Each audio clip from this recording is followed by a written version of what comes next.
You know, the common thing between these guys is not only the colossal wages that they pocket at the end of every year, but the way they think, the way they approach to the problems, analyze the situations, and implement solutions. I remember reading a case reflecting exactly the message that I want to portray here. Somewhere in the streets of London on a beautiful spring day, the sun was shining gloriously bright and there were hundreds and hundreds of people walking around, rushing off to their works. And a corner of this street was occupied by a blind beggar. He had his dog beside him. They were both shabby, scruffy and weak. The beggar left a notice board next to him declaring that "I'm blind, please help me," and left his head turned upside down to collect any generous donations. Now all this was being observed by the hero of our story. Let's just call him Tom. The picture that I've drawn here is a sketch of Tom.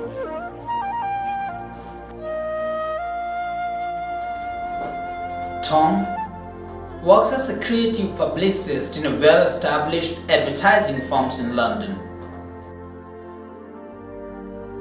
As Tom was observing all this, and he considered all the statistics, realized that the beggar wasn't getting enough attention comparing to the number of people passing by. So being creative, he thought of taking some initiative, tried some experiment.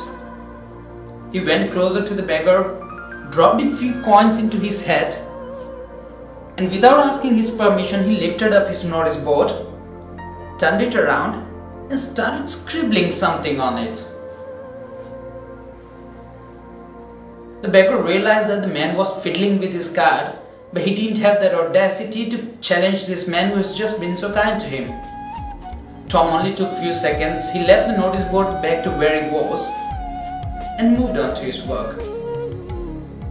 As some time passed on, half an hour, the beggar was surprisingly shocked to witness some overwhelming response from people. People started gathering around him, started donating him not only coins but notes and any possible thing that had some value was being dropped around him.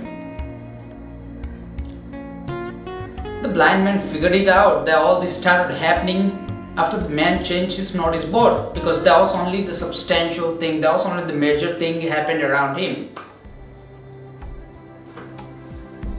So, but then that put him into raptures. He was so much happy, probably he may not have seen all that money ever before in his life. But it also raised a curiosity into his mind to find out what could have been so dynamic, influential and targeting written on that board that changed the complete scenario, that changed people's mind so drastically. So as some more time went on later that afternoon, after a few hours later that afternoon, when people started dashing off back to their homes, a pair of silent foot came and stood beside the beggar. It stopped there for a few moments. So the blind man probably thought that this is the man who changed his notice board. He took a deep breath and with a tone of deference asked, "Sir, are you the man who changed my notice board?" So a soft voice from the altitude replied, "Yes." So the blind man fired another question, "Could you please tell me what did you write on it?" And Tom said that I have written that I am a blind, useless fellow. Please kill me. No, nothing like that. Just kidding. Tom simply said that I have written nothing that is wrong. And Tom disappeared from there. The beggar eventually discovered what was written on it. But I would love to make this study a bit more interesting. See, I've got a group of profoundly intellectual people who sometimes watch my videos. Many of them working at good positions, managers in retail, accounts, finance, and many academically scholar. So I'll take this opportunity to put this a challenge to them.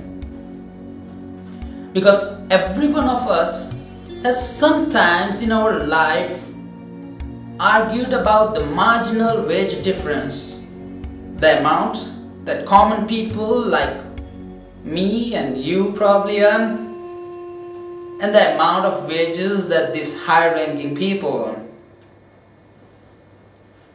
So as I said in the beginning, the difference is the way they think and the way they work. Why don't we take this chance and see how good are we comparing to them?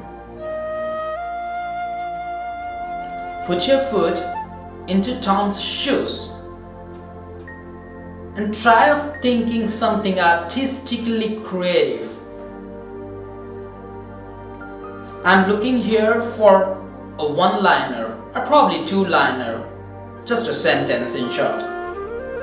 Something that is substantially great, profoundly eye-catching. See, again let me remind you that this is not a challenge to test your skills on the internet. Because I know if you Google or Bing, I'm sure you'll be able to find the climax of the story. The challenge here is to test your skill, to test your intelligence, to test your creativeness. What would you have done if you were standing on his place on that day? I'm uploading this video, and after a week's time I will be uploading what the real answer of the story is, how the story comes to an end, what the climax is. But till then, I would really admire, I would really appreciate if every one of you can take some time, about 5-10 minutes, analyze the whole story, put all the parts together. Everyone can look this from different perspectives. Someone could have a pity for the dog, someone could have a pity for the beggar, someone could look from the people's point of view. No matter from what angle you see, you'll find something artistically genius. That is what I want to have a look into you. You'll only get one chance. You only get one chance. You get a week's time. But I'll insist you only take about 5 to 10 minutes time, think about it, and reply me a simple one-liner. I'll see you back next week.